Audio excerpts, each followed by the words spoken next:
31절부터 46절까지의 말씀을 합독하시겠습니다. 인자가 자기 영광으로 모든 천사와 함께 올 때에 자기 영광의 보좌에 앉으리니 모든 민족을 그 앞에 모으고 각각 구분하기를 목자가 양과 염소를 구분하는 것 같이 하여 양은 그 오른편에 염소는 왼편에 두리라. 그때 임금이 그 오른편에 있는 자들에게 이르시되 내 아버지께 복받을 자들이여 나와 창세로부터 너희를 위하여 예비된 나라를 상속받으라. 내가 줄일 때에 너희가 먹을 것을 주었고 목마를 때에 마시게 하였고 나그네 되었을 때에 영접하였고 헐벗었을 때에 옷을 입혔고 병들었을 때에 돌보았고 옥에 갇혔을 때에 와서 보았느니라. 이에 의인들이 대답하여 이르되 주여 우리가 어느 때에 주께서 줄이신 것을 보고 음식을 대접하였으며 목마르신 것을 보고 마시게 하였나이까? 어느 때에 나그네 되신 것을 보고 영접하였으며 헐벗으신 것을 보고 옷 입혔나이까? 어느 때에 병드신 것이나 옥에 갇히신 것을 보고 가서 배웠나이까 하리니 임금이 대답하여 이르시되 내가 진실로 너희에게 이르노니 너희가 여기 내 형제 중에 지극히 작은 자 하나에게 한 것이 곧 내게 한 것이니라 하시고 또 왼편에 있는 자들에게 이르시되 저주를 받은 자들아 나를 떠나 마귀와 그 사자들을 위하여 예비된 영원한 불에 들어가라. 내가 줄일 때에 너희가 먹을 것을 주지 아니하였고 목마를 때에 마시게 하지 아니하였고 나그네 되었을 때에 영접하지 아니하였고 헐벗었을 때에 옷 입히지 아니하였고 병들었을 때와 옥에 갇혔을 때에 돌보지 아니하였느니라 하시니 그들도 대답하여 이르되 주여 우리가 어느 때에 주께서 줄이신 것이나 목마르신 것이나 나그네 되신 것이나 헐벗으신 것이나 병드신 것이나 옥에 갇히신 것을 보고 공양하지 아니하더이까? 이에 임금이 대답하여 이르시되 내가 진실로 너희에게 이르노니 이 지극히 작은 자 하나에게 하지 아니한 것이 곧 내게 하지 아니한 것이니라 하시니리. 그들은 영벌에 의인들은 영생에 들어가리라 하시니라. 아멘. 오늘 하나님 말씀 마태복음 25장 31절에서 46절 말씀으로 양인가 염소인가 라는 제목으로 말씀의 은혜를 함께 나누고자 합니다. 제가 좋아하고 존경하는 외국 목사님 중에 한 분이 에이든 윌슨 토조 목사님이십니다. 황희와 같은 바로 분이시죠. 1963년도에 소천하셨습니다. 토조 목사님은 목사님들의 목사님이라고 말하고 있는 로이드 존슨 목사님과 함께, 로이드 존슨 목사님은 영국에서, 토저 목사님은 미국에서 복음으로 말미암아 목회자들과 성도들을 깨우치는 데 앞장섰던 명설교가였고 또한 신학자였음을 발견할 수가 있게 됩니다. 따라서 토저 목사님을 당대에 뭐라고 얘기했느냐? 이 시대의 선지자라고 말했습니다. 이 시대의 선지자. 선지자의 특징이 뭡니까? 하나님의 말씀을 선포함으로 말미암아 회개를 촉구하고 하나님께로 돌아오게 하는 그런 메시지를 전달하는 존재가 선지자죠. 따라서 선지자의 메시지는 아픕니다. 선지자의 메시지는 내 마음에 부딪히게 되죠. 선지자의 메시지는 우리 마음까지 드는 순간 와 너무 좋아 너무 좋아가 안 됩니다. 계속 아프기 때문에 그런 말미암아 때때로 짜증이 나고 때때로 거부 반응도 일으키고, 그러나 그 말씀을 하나님의 말씀 선지자의 메시지로 받아들이려면 결국 회개하게 되고 그로 말미암아 하나님의 은혜와 성령의 충만한 주의 역사 가운데 들게 되는 것이죠. 토조 목사님 바로 그런 사역을 했습니다. 그래서 토조 목사님의 평생의 메시지는 크게 4가지의 주제 범위 안에서 메시지를 전달합니다. 다음과 같은 메시지죠. 첫째는 세상과 타협하는 복음을 경계하라. 두 번째는 회개 없는 그리스도를 영접하지 마라. 그게 뭡니까? 회개 없는, 즉 그리스도 영접하는 사람들이 너무 미국에 많았다라는 거예요. 오늘날도 마찬가지입니다. 회개 없는 그리스도 영접, 십자가를 통과하지 않는 영접은 있을 수가 없는 겁니다. 예수를 믿었는가? 회개가 나오죠. 죄인임을 깨닫게 되는 겁니다. 세 번째는 십자가가 없는 성공처세에서 예수 그리스도의 복음으로 말미암아 믿음으로 빛과 소금의 역할을 감당하는 것이 아니라 이 세상을 살아가기 위한 처세술로서의 복음, 즉 교회를 나오는 목적, 자기의 사업과 자기의 직장의 직역을 넓히기 위한 목적이 먼저인 것, 교회를 나오는 목적, 결혼 상대자를 구하기 위한 목적들, 이러한 세상적인 그런 모습에서 벗어나야 되는 것이죠. 네 번째는 사람들의 감성을 채워주는 쇼, 엔터테인먼트의 예배를 경계했습니다. 당시 미국 사회가 이제 경제가 고도로 성장하는 그런 시기였고, 또 그 당시에 유명했던 뮤지션들은 대부분 CCM, 기독교 복음을 전하면서 점점 성장하여 미국 팝계에 으뜸이 된 사람들이 대다수였죠. 그러다 보니까 예배가 하나님 성령 중심의 예배가 아닌 인간의 감정에 충실한 공연 콘서트장, 메시지가 없는 그냥 냅다 노래만 불러서 그 순간 감정으로 충만해지는 것을 채우고, 그것이 은혜가 되고 그것이 복음이고 그것이 하나님의 말씀이라는 것으로 포장하는 그러한 엔터테인먼트와 같은 쇼와 같은 예배를 경계했습니다. 그래서 이분이 쓴 책 중에 하나가 예배인가 쇼인가라는 책도 있는 것을 보게 되죠. 토조 목사님 책 가운데, 제가 본 책들 가운데 가장 많이 회개했던 책이 뭐냐? 나는 진짜인가 가짜인가라는 책이 있습니다. 책을 여러분들 꼭 사진을 보시면 이렇게 생긴 책인데 우리나라에 번역이 됐으니까 꼭 보시면 너무 좋을 것 같아요. 이미 60, 70년 전에 나온 책인데도 불구하고 그 책을 보는 순간, 볼 때마다 다시 한번 회개하게 되고 다시 한번 점검하게 되는 그런 내용입니다. 읽다 보면 굉장히 아파요. 그러나 그것은 우리를 향한 하나님의 메시지인 것을 보게 됩니다. 그런데 놀랍게도 토조 목사님이 나는 진짜인가 가짜인가 라는 메시지를 주셨기 전 2000년 전에 이미 예수님은 우리에게 동일한 메시지를 우리에게 이미 주셨습니다. 오늘 본문 말씀을 통해서 우리에게 이미 질문하고 계시죠. 너는 진짜인가? 너는 가짜인가를, 나는 양인가? 나는 염소인가를 그런 질문으로 우리에게 먼저 질문해 주셨습니다. 오늘 본문은 예수님께서 천사와 함께 다시 오실 재림할 때 성도의 모습을 양과 염소로 나누어 말씀하고 있습니다. 본문 31절과 32절을 읽어볼까요? 자, 화면과 함께 시작. 인자가 자기 영광으로 모든 천사와 함께 올 때에 자기 영광의 보좌에 앉으리니 모든 민족을 그 앞에 모으고 각각 구분하기를 목자가 양과 염소를 구분하는 것 같이 하여. 마지막 재림 때 예수님은 각각 구분한다고 합니다. 목자가 양과 염소를 구분하는 것 같이 예수님이 성도를 구분한다는 거예요. 즉 심판을 말씀하고 있습니다. 마지막 때 심판을 말합니다. 자, 그러면 어떻게 구분합니까? 양은 지극히 작은 자에게 선을 행하는 성도라고 가르칩니다. 제가 읽어드리면 35절 36절에 내가 줄일 때 너희가 먹을 것을 주었고 목마를 때 마시게 하였고 나그네 되었을 때 영접하였고 헐벗을 때 옷을 입혔고 병들었을 때 돌보았고 옥에 갇혔을 때 와서 보았느니라. 양은 이렇게 지극히 작은 자에게 선을 행하는 성도라고 말씀합니다. 자, 그럼 염소는 어떠한 존재입니까? 지극히 작은 자에게 선을 행하지 않는 성도를 염소라고 구분하여 말씀합니다.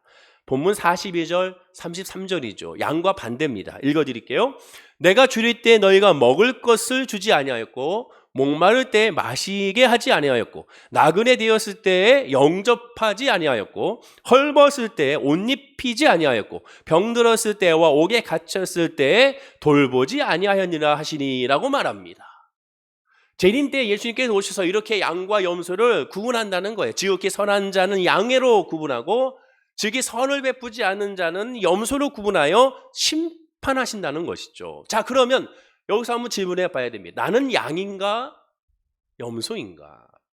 사진과 같이 나는 양인가 염소인가? 어리게 양입니까? 염소는 좀 뿔이 달려있죠. 나는 양인가 염소인가? 굉장히 비슷하게 생겼죠. 여러분도 어떻습니까? 여러분이 양입니까? 염소입니까?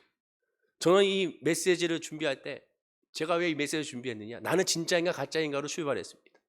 그러다가 성경 보다 보니까 이미 예수님께서 말씀하셨다고 질문했거든요. 양인가 염소인가? 나는 양인가 염소인가? 저는 양이라고 말할 수 없었습니다. 여러분들은 어떻습니까? 나는 양입니다 할 수 있을까요? 저는 그 고백이 나오지 않습니다. 왜냐하면 성경 말씀 그대로 줄일 때 먹을 것을 주고 목마를 때 마실 것을 주고 나그네 되었을 때 영접하고 헐벗을 때 옷을 입혀주고 병들었을 때 보살펴주고 옥에 갇혔을 때 찾아와 위로해주지 못했기 때문에 그렇습니다. 과거에도 못했고 지금도 못하고 미래에도 못하는 존재가 저기 때문에 그렇습니다. 저는 양이 될 수가 없어요. 저는 그 염소일 수밖에 없습니다. 길거리나 지하철 앞에 있는 구걸하는 사람들에게 저는 돈을 주지 않습니다. 그런 생각 들거든요. 이제 그것이 알곱시에 나온 것처럼 앵벌이하는 사람 하나에 조직이 돼가지고 와 엄청나게 잘 살더라고. 한 앵벌이를 따라갔잖아요. 그랬더니 40평대 아파트에서 살고 있는 사람이었죠. 그리고 세상에 속임수였습니다. 아프지 않았어요. 장애자가 아니었습니다. 다 풀어가지고 잘도 걸어 다니더라고. 거기서 마술과 같이 다리가 쏙 나와가지고 걸어 다니는 것을 확인할 수가 있었죠. 거린들에게 돈을 적선하지 않습니다. 또한 심지어 우리 교회에 너무나도 많은 사람들이 옵니다. 배고프다고 돈 좀 달라고.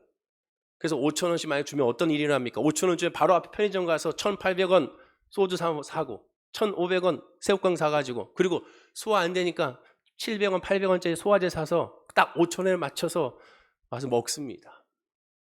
돈을 주면 오히려 그들에게 계속 그 일 반복시키는 거예요. 여기서 오히려 주지 않습니다. 만약에 정말 배고프다 그러면 샌드위치를 그때 김치 목사님 통해서도 샌드위치 주던가 뭔가 다른 걸 줘서 먹을 걸 주지 절대로 돈을 주지 않습니다. 왜?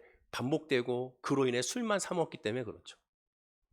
저는 오늘 본문 말씀이 그렇게 와닿지 않습니다. 나는 그럼 염소일 수밖에 없습니다. 여러분들은 어떻습니까?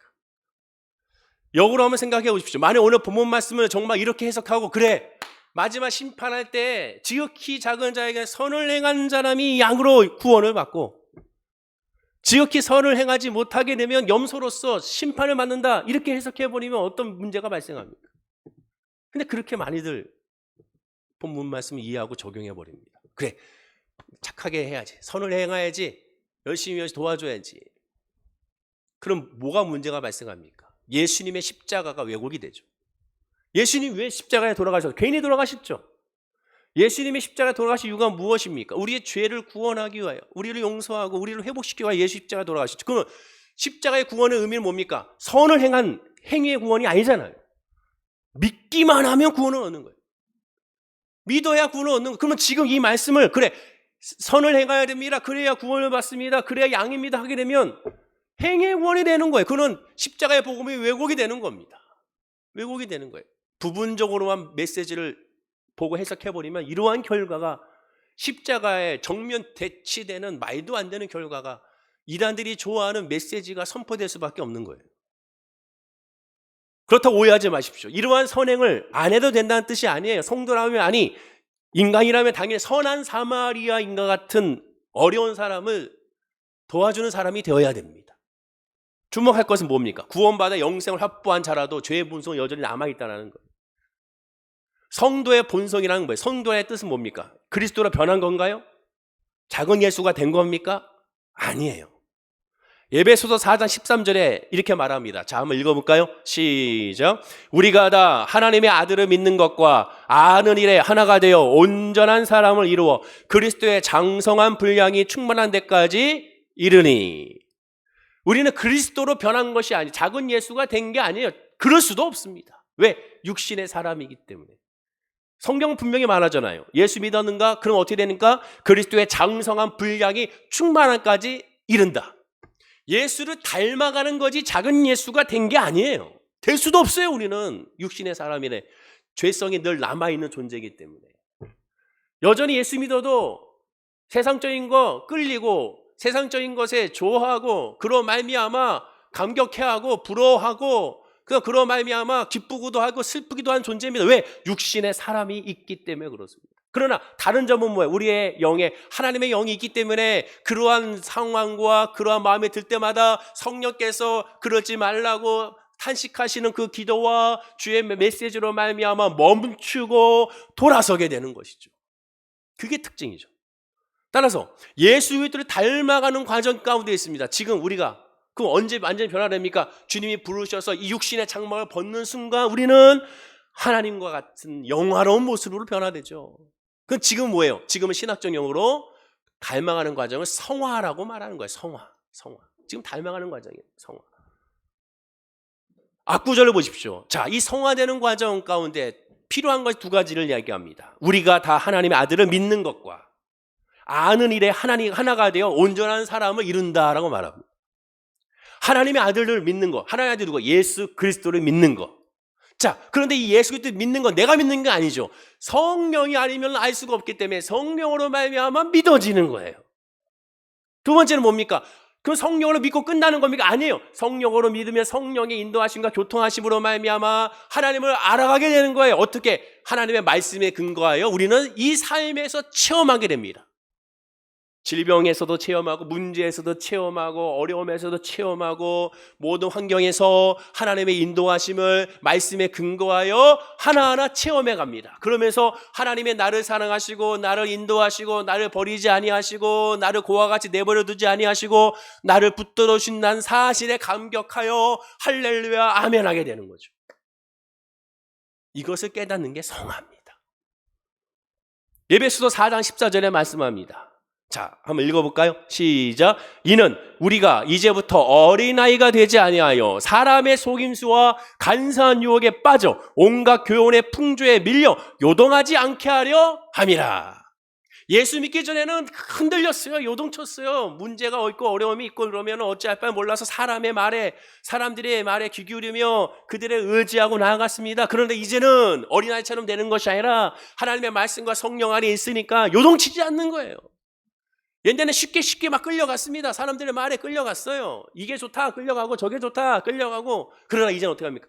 성령으로만 분별하게 되고 성령으로 말미암아 깨닫게 되니 어려움과 시험이 다가와도 하나님 앞에 감사로 아뢰면서 하나님 앞에 겸손히 엎드리면서 느긋하게 주님을 바라보게 되는 거예요. 자, 베드로를 보십시오. 베드로는 성전에 기도하러 올라갈 때 날마다 미문에 앉아 구걸하는 안진뱅이 거린을 어떻게 대했습니까? 그에게 돈을 줬나요? 이 지극히 작은 자에게 돈을 줬습니까? 구제했습니까? 돈을 주지 않았습니다. 자, 어떻게 했습니까? 3장 6절에 은과 금은 내게 없거니와 내게 있는 것으로 내게 주려니 곧 나사렛 예수의 이름으로 걸으라 라고 말씀했어요. 오늘 말씀으로 보면 지극히 작은 자에게 돈을 주지 않았습니다. 그러면 염소가 되죠. 양이 아니죠. 염소가 됩니다. 베드로는 안진뱅이 거린에게 돈으로 구제하지 않았습니다. 그럼 베드로는 양입니까? 염소입니까? 당연히 이 메시지만 보면 염소가 되는 거예요. 다시 말씀드려요. 오해하지 마십시오. 기독교가 구제와 선행을 부인하는 말씀이 아니에요. 은과 금을 주지 말라는 메시지가 아닙니다.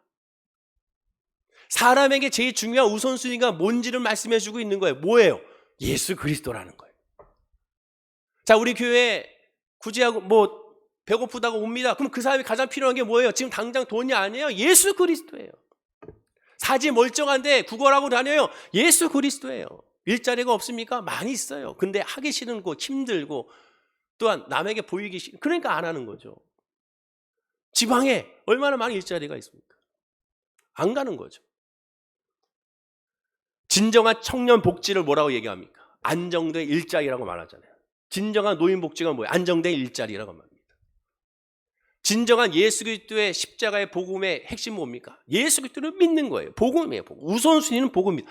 문제가 있는 사람에게 가장 우선순위 뭐예요? 그걸 해결하는 거 아니에요. 복음이에요. 질병에 걸린 자에게 해결할 것이 가장 먼저가 뭡니까? 우선순위가 복음이에요. 복음.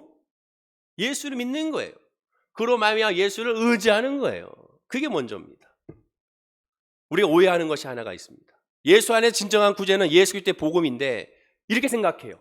복음을 위하여 구제가 필요하다고 생각해요. 철저하게 아니에요. 사탄은 그렇게 이용해요.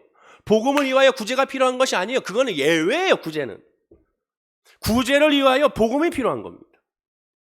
복음이 필요한 거. 그리고 구제를 하고 이걸 주면 예수 믿겠지. 천만에 하나 주면 2개 안 준다고 섭섭해하고 2개 주면 3개 안 준다고 섭섭해한 건 인간의 습성입니다.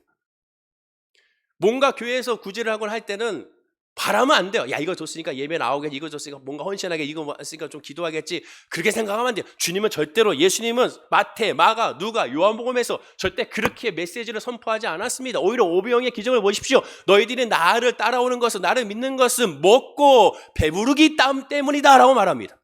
내가 아니요. 먹고 배부르기 때문에 나를 믿고 나를 왕으로 세우겠다는 거죠. 사람의 존재는 그렇습니다.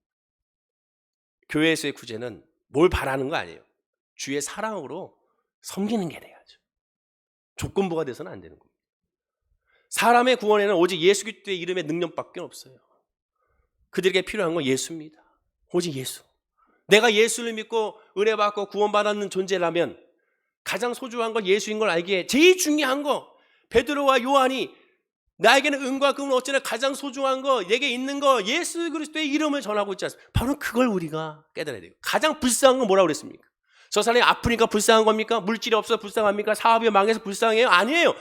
그럼에도 불구하고 예수 그리스도를 의지하고 예수 그리스도 앞에 엎드리지 아니하고 예수 그리스도 이름으로 기도하지 아니하고 예수 그리스도 이름으로 말미암아 나가지 않는 게 진짜 불쌍한 거죠.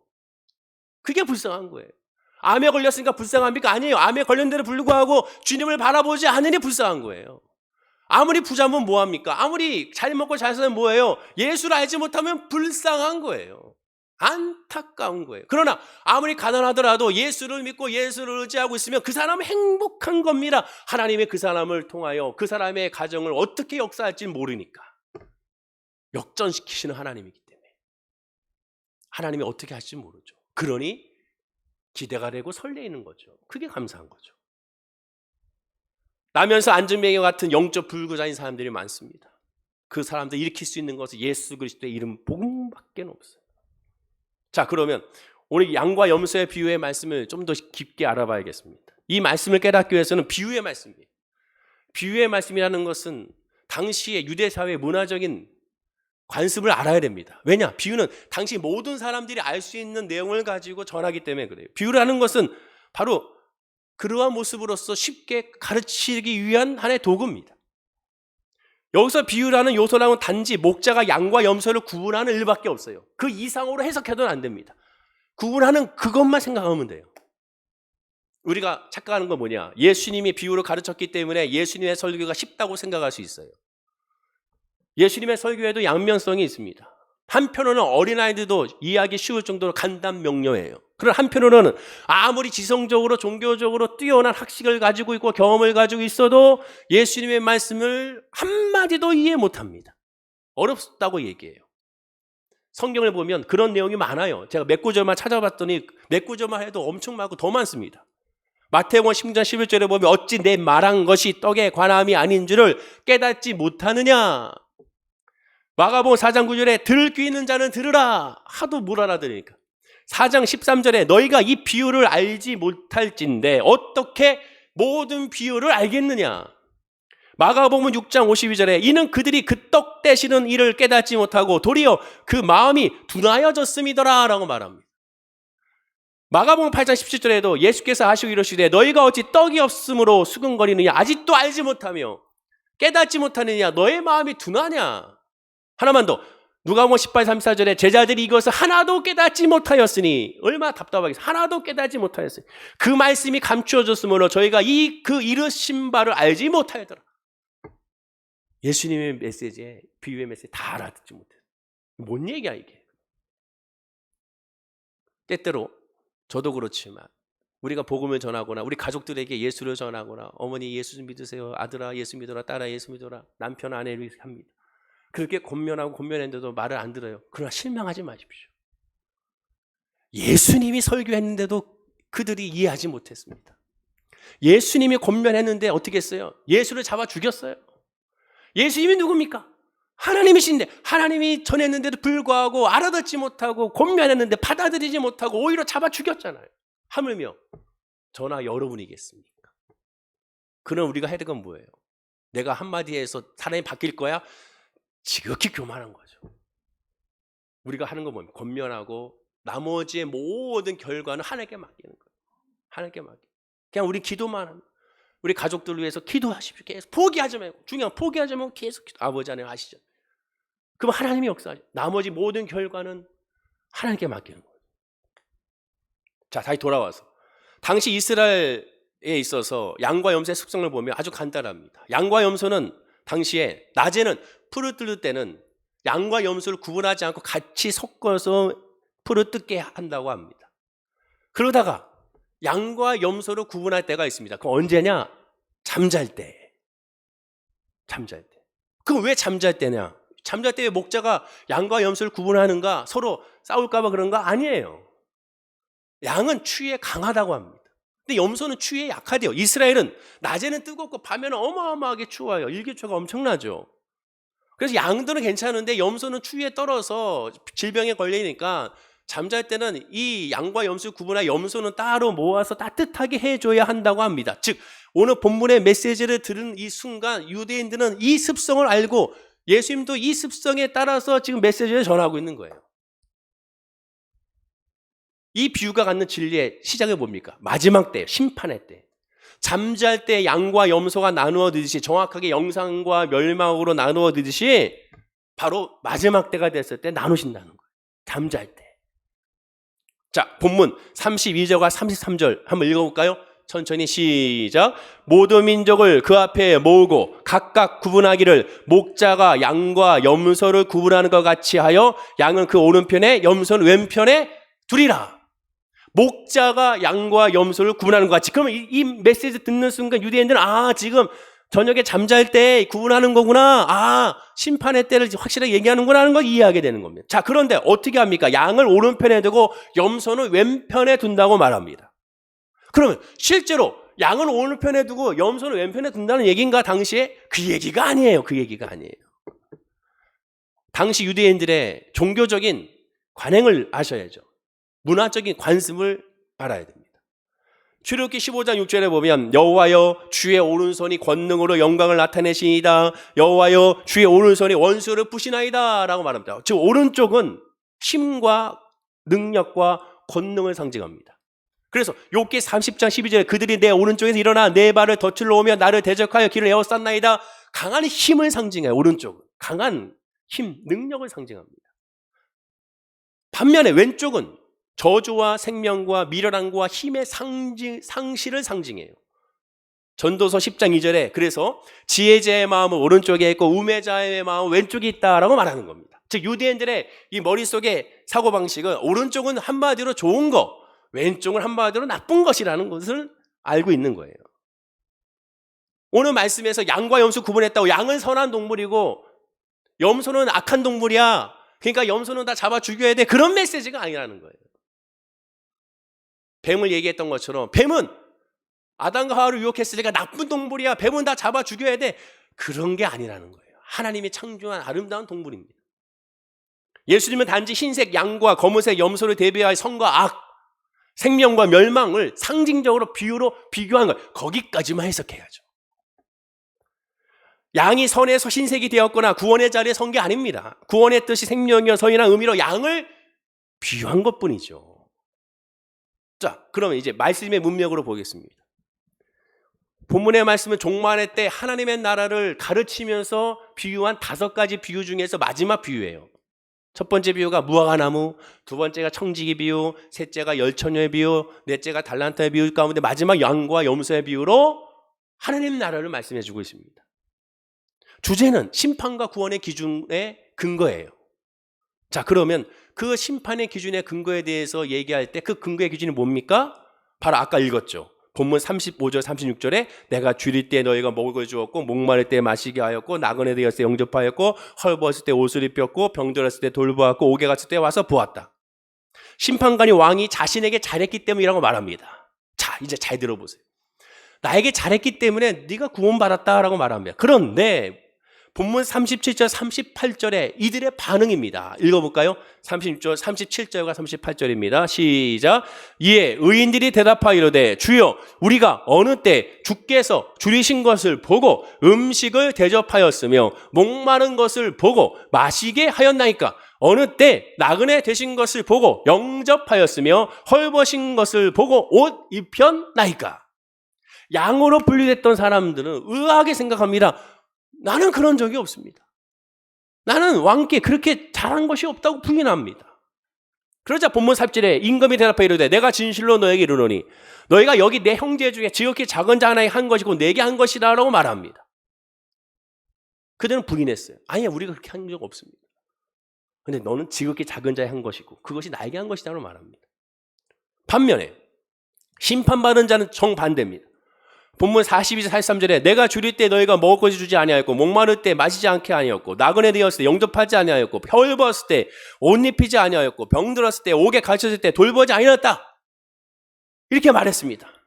왕은 자신에게 잘못했기에 심판 준다라고 말했어요. 자, 그러자 이들의 대답을 보십시오.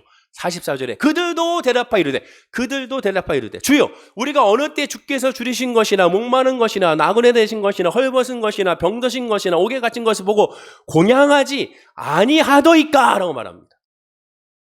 이 차이를 아시겠습니까? 그들은 우리는 한 것이 없습니다. 왕에게 한 것이 없어요. 근데 이들은 우리가 왕에게 잘했잖아요. 임금에게 당신에게 잘했잖아요. 무슨 소리예요? 당신에게 내가 잘했잖아요. 잘했어요. 잘했는데 무슨 소리입니까? 지금 말을 하고 있는 거예요. 여무소대 분리된 사람은 왕에게 잘못한 적이 없다는 거예요. 그러자 다시 왕은 지극히 작은 자에게 행한 것이 나에게 행한 것이라고 같다고 말합니다. 지금 왕의 심판의 기준을 보십시오. 눈에 보이는 나에게 잘했느냐 잘하지 못했느냐의 문제가 아니라 지극히 작은 자에게 했느냐 안 했느냐라고 묻고 있습니다. 자, 그러면 이렇게만 보면 정말로 선을 행했는지 안 했는지에 따른 구원의 행위로 보입니다. 그러나 지금 메시지의 내용을 보십시오. 두 종류의 사람들이 행한 행동의 겉으로 드러난 결과뿐이고 그 결과에 대한 지금 반응을 설명하고 있는 거예요. 반응. 그 두 사람의 반응. 한 사람은 우리에게 왕에게 잘한 것이 없습니다. 한 사람은 우리에게 왕에게 잘했습니다. 여기서 비유의 왕은 당연히 심판관이신 하나님 예수님입니다. 그리고 구원받은 자라는 우리는 하나님께 잘한 것이 없다고 말하는 사람들이에요. 그러나 반면에 구원받지 못한 사람은 우리는 하나님께 잘했는데 무슨 소리입니까? 라고 말하고 있는 겁니다. 하나님을 믿고 하나님의 일을 잘했다는 건 뭐예요? 종교적인 형식과 외식적인 율법 준수를 했다는 거예요. 즉 이들은 누굴 얘기합니까? 앞에 있는 말씀 마태복음 23장부터 계속 예수님께서 계속 질책하고 있는 유대 종교 지도자들 화이스진저라고 계속 얘기하면서 말하고 있는 그들을 얘기하죠. 이들은 율법으로 인한 구제와 선행은 최고였습니다. 다 알아요. 지극히 작은 자에게 이들은 잘해요. 안 하지 않았어요. 다 했어요. 아니 그 누구보다도 열심히 잘합니다. 왜? 그들의 율법에 의하면 그렇게 해야 되기 때문에 떳떳해요. 금식하고 구제하고 선을 행하는 거 그 누구보다도 잘하고 있습니다. 겉으로 봤을 때는 완벽해요. 그래서 본인들은 잘하고 있다고 생각한 겁니다. 그런데 무슨 차이가 있습니까? 무슨 차이예요? 둘 다 했어요. 안 한 거 아니에요. 무슨 차이입니까? 하나죠. 하나님 앞에 겸손하느냐 겸손하지 않느냐 차이입니다. 하나님 앞에 겸손한 자는 구원은 얻지만 하나님 앞에 겸손하지 않는 자는 구원을 못 얻는다는 거예요. 단순하게 선을 행하냐 안 하냐가 아닙니다. 둘 다 선을 행한 존재예요. 그리고 한 사람은 그 선을 행한 것이 내가 한 것이 없는데요. 내가 뭘 했겠다고 그러십니까? 라고 말하는 존재. 한 사람은 내가 열심히 했는데 나같이 한 사람이 없는데 무슨 얘기냐고 항변하는 사람입니다. 누가복음 18장 9절 14절 보면 바리새인과 세리의 기도가 나옵니다. 바리새인은 이렇게 기도합니다. 누가복음 18절 11절에 바리새인은 서서 따로 기도하여 이르되 따로 기도했다는 구분해서 기도했다는 거죠. 하나님이여 나는 다른 사람 곧 토색, 불의, 간음을 하는 자도 같지 아니하고 더군다나 이 세리와도 같지 아니함을 감사하나이다라고 기도합니다. 바리새인의 기도가 어떻습니까? 옆에 사람을 지금 두고 나 이 사람과 같지 아니니 감사합니다라고 기도하고 있습니다. 남을 빗대어 감사합니다. 그러나 세리를 보십시오. 세리의 기도는 13절에 세리는 멀리 서서 감히 눈을 들어 하늘을 쳐다보지 못하고 다만 가슴을 치며 이르되 하나님이여 불쌍히 여기소서 나는 죄인이로소이다 라고 고백합니다. 자기 죄인이라는 거예요. 감히 하나님의 성전에서 하나님을 향하여 눈을 들 수 없을 정도로 죄인이라는 거예요. 겉으로 볼 때는 양과 염소의 기준은 선행으로 보이지만 사실상 진짜 기준은 그 마음의 중심에 있는 거예요. 그 마음의 중심에 무엇이 자리 잡고 있는가? 오른편에 분류된 사람들의 특징이 뭡니까? 양으로서 분류된 사람의 특징이 뭐예요? 하나님 앞에서 절대적인 겸손해요. 내가 뭘 잘했기에, 내가 뭘 한 것이 있습니까? 하나님의 은혜 안에 있는 사람은 자랑이 안 나와요. 자랑할 수가 없습니다.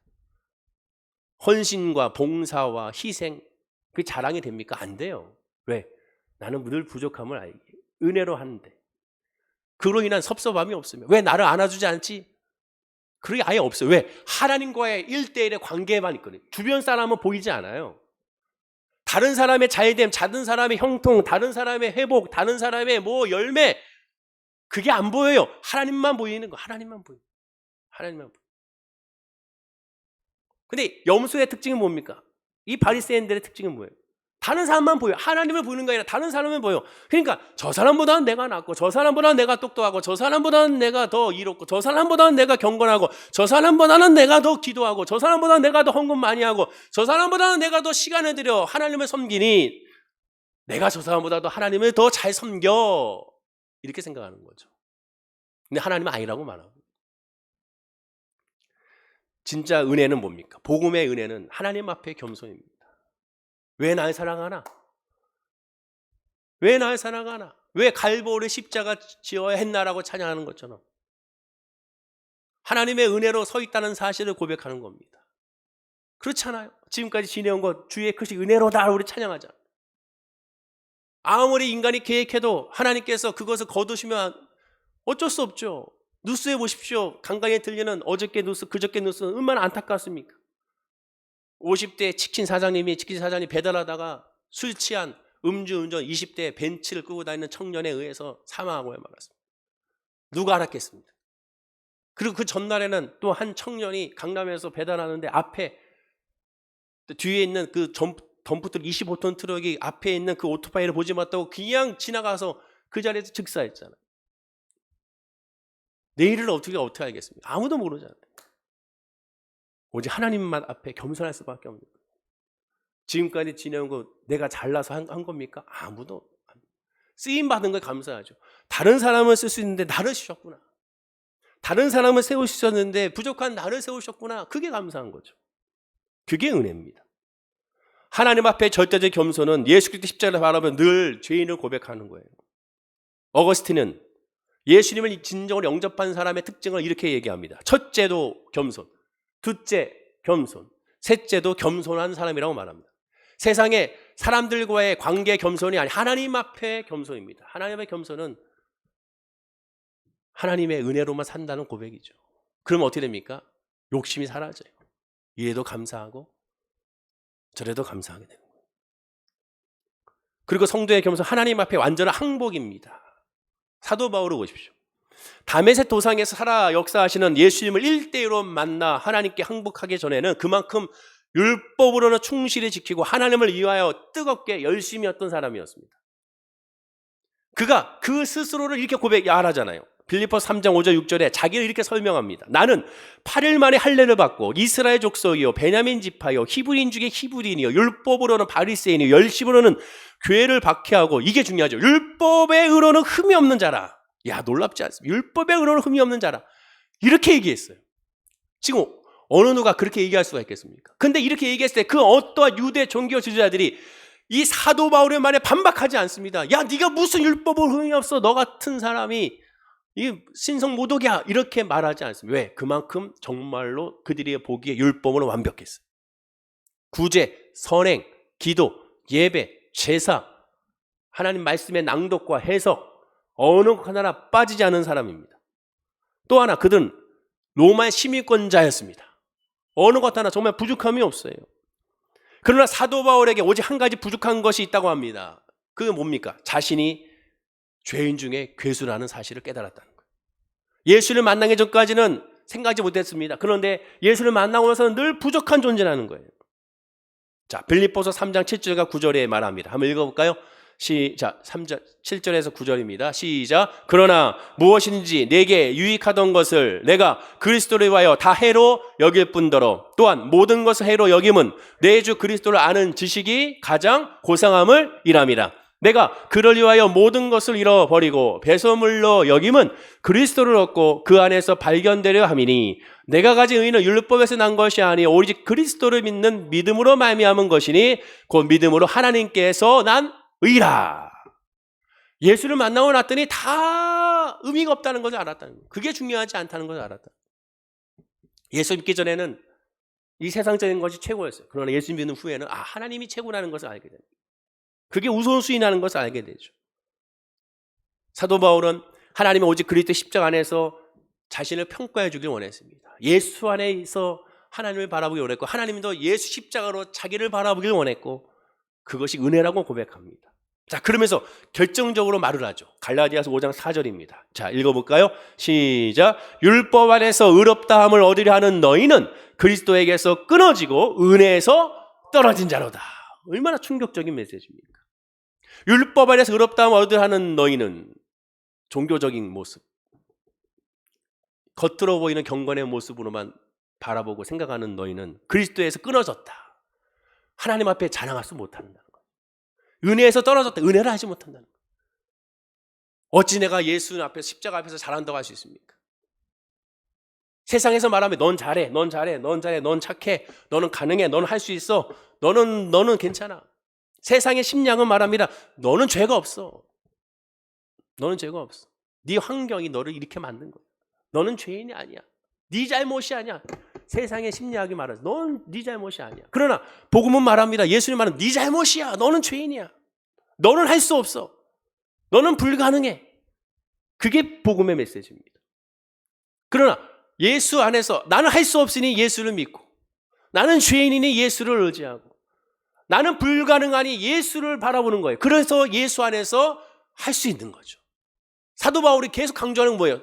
성경 서신서에서 항상 주 안에서, 예수 안에서, 그리스도로 말미암아, 이걸 강조하잖아요. 계속. 내가 하는 것이 아니에요. 문제와 아픔과 상처와 질병도 다 예수 안에서, 성령 안에서 이루어지는 거죠. 그게 바로 은혜입니다. 사도 바울은 예수 그리스도 믿은 후에 갈라디아서 5장 이어지는 5절과 6절에 말합니다. 우리가 성령으로 믿음으로 따라 의의 소망을 기다리노니 그리스도 예수 안에서는 할례나 무할례나 효력이 없어. 할례나 무할례 효력이 없을 때. 그게 중요한 거야. 종교적으로 보이는 그런 외적인 모습이 중요한 게 아니야. 사랑으로서 역사하는 믿음뿐이다 라고 말. 믿음이라는 거야. 믿음이 중요하다는 거야. 말씀을 읽겠습니다.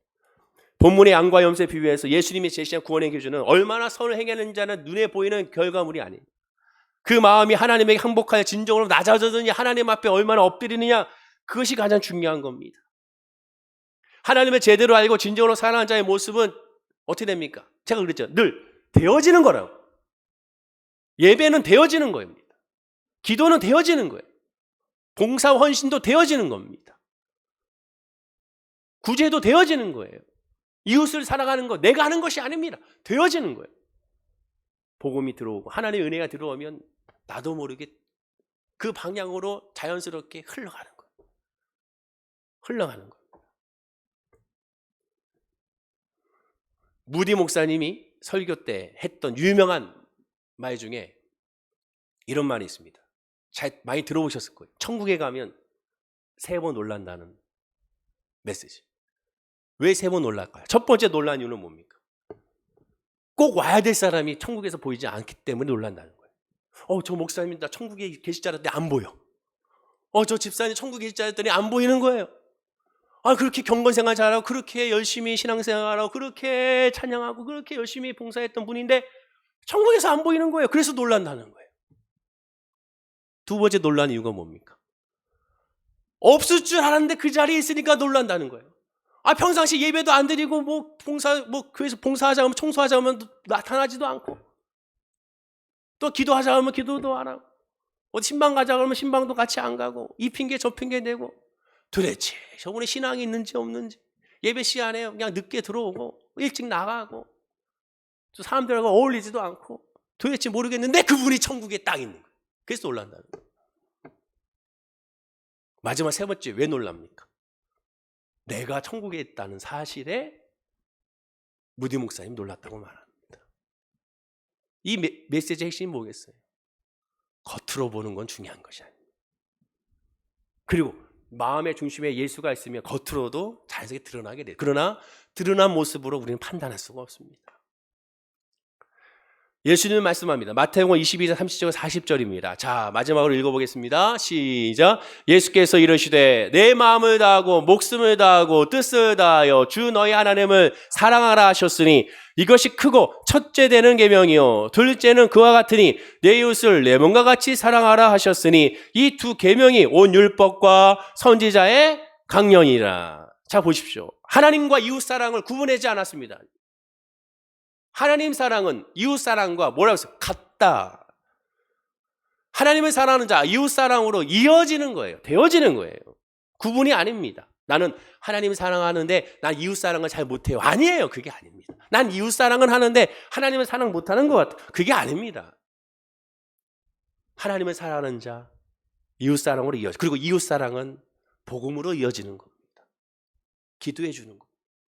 그리고 마음 가운데 하나님께서 깨닫게 하셔서 도와주게 되고 헌신하게 되는. 그리고 그것을 결코 그런 사람은 자랑하지 않습니다. 아, 내가 그때 도와줬잖아. 내가 라면 박스 하나 갖다 줬잖아. 이거를 사람들한테 알리지 않아요. 혹 알려준다 하더라도 부끄러워합니다. 그게 뭐 대단한 거라고.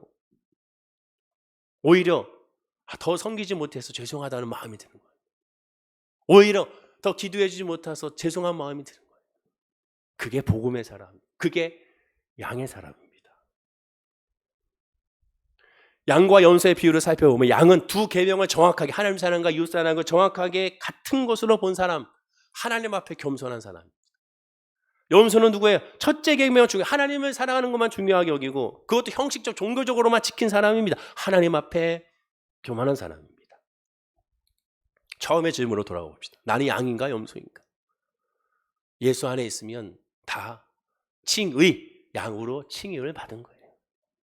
그럼 나는 나머지 잘 못하고 있습니다. 주님을 바라보고 의지하고 기도하며 성령께서 우리를 인도해 주시. 내가 하는 것이 아니에요. 철저히 기억. 내가 하는 것이 아니에요. 내가 구제하고 내가 헌신하고 내가 하는 것이 하나님의 은혜가 임하고 성령이 임하면 되어지는 겁니다.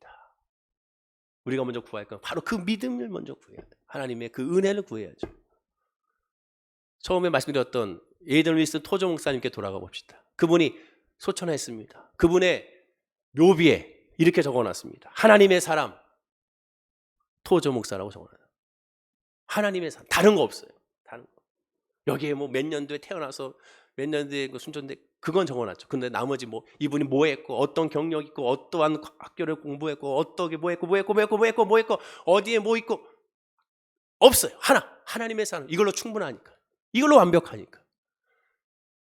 이 세상 모든 것도 다 천국 가면 아무런 의미 없는 헛것인데 왜 그거에 목숨을 겁니까? 그리고 그걸 자랑하게 합니까? 하나님의 사람이면 충분하죠. 그리고 그것으로 행복해야죠. 나 예수를 믿는 사람 행복. 하나님 믿는 사람이 행복. 하나님 바라보지 않고 주변을 둘러보면 늘 불행합니다. 왜? 뭐만 보입니까? 없는 것만 보여요. 나보다 더 잘난 사람만 보이며 나보다 더 잘 사는 사람만 보이고 나보다 더 건강한 사람만 보이고 더군다나 나보다 못한 것 같은데 더 잘 되면 배 아픈 게 사람의 모습입니다. 그러면 또 실망하게 되는 거예요. 우리가 만족은 하나님밖에 없습니다. 하나님밖에 없습니다. 예수님이 누군지 알기 때문에 우리가 그래서 위로받고 기뻐해야 되는 거예요. 내가 믿는 여호와 하나님이 어떤 분인지 알기에 우리 요동치지 않아야 되는 것이죠. 하나님의 사람이라는 그런 메시지, 그 메시지 하나만으로도 행복할 수 있는, 그리고 위로받을 수 있는, 이번 한 주도 승리할 수 있는 저와 여러분들이 되어야 될 줄로 믿습니다. 즉 여호와는 나의 목자시기 때문에, 우리는 양이기 때문에 그거 하나로 우리는 이번 한 주도 승리할 수가 있고 힘을 내줄 수가 있는 거예요. 하나님이 비록 우리의 삶을 지금은 힘들고 어려운 광야의 길로, 이 코로나라는 길로 인도하고 있지만 우리는 알지 않습니까? 마침내 푸른 초장으로 인도하신다는 것을, 쉴 만한 물가로 인도하신다는 것을, 누울 수 있는 자리로 인도하신다는 것을. 그리고 성경에 다윗이 표현하잖아요. 내가 눕는 것이 아니잖아요. 주님께서 눕게 해주시며 누이시며 우리를 눕게 해주는 거예요. 내가 눕는 것이 아니에요. 하나님이 우리를 눕게 해주신다는 거예요. 우리를 쉬게 하신다는 사실. 처음부터 끝까지 내가 아니요 주께서 하신다는 사실. 그걸 깨닫는 순간 우리는 하나님 앞에 겸손한 사람이 되고 늘 하나님을 의지하고 그런 말미암아 우리는 희망을 얻게 되게 될 줄로 믿습니다. 오늘 말씀을 기억하시면서 나는 하나님의 양이라는 사실 기억하고 하나님의 사람이라는 사실 기억하고 주가 나의 목자라는 사실 기억하고 당장 눈에 보이는 것을 흔들리지 말고 믿음으로 전제해 나아가는 우리 모든 성도님들 되기를 간절히 축원하고 기도드립니다. 기도하겠습니다. 아버지 하나님 감사합니다. 나는 양인지 염소인지를 늘 질문하게 됩니다. 가짜가 되기 싫고 하나님 앞에 진짜 하나님의 사람이 되고 싶습니다. 그러한 우리의 믿음이 하나님의 믿음으로 채워주셔서 성령으로 우리 인도하여 주셔서 늘 하나님 앞에 겸손하고 주의 은혜임을 고백하며 나를 내세우지 아니하고 주님의 영광을 바라보 나아갈 우리의 모습이 되게 하여 주옵소서. 때때로 힘들고 어려운 문제와 아픔과 질병과 상처 가운데 있을 때 그러니 더욱 주님을 의지하고 주님을 바라보는 믿음이 우리에게 있게 하여 주시고 그 모든 결과와 과정까지도 하나님의 역사라는 사실을 믿어 의심치 아니하는 우리의 신앙의 모습이 되게 하여 주옵소서. 한 부분 한 부분을 보고 판단하지 아니하기 원합니다. 모세도 120년의 일생은 한 부분만 보면 실패자로 볼 수밖에 없습니다. 그러나 전체로 보면 다 하나님의 은혜임을 고백하는 것처럼 우리 모든 성도님들도 지금 부분에 오늘 하루를, 이번 한 주를, 이번 질병을, 이번 문제를, 이번 아픔을, 이번 코로나만 바라보는 것이 아니라 전체 역사하신 하나님의 인도하심을 바라보고 기뻐하고 아멘할 수 있는 그런 은혜가 우리 모든 성도님들에게 있게 하여 주옵소서. 감사드리며 예수님의 이름으로 기도드립니다. 아멘. 우리 말씀을 이어가시면서 주님을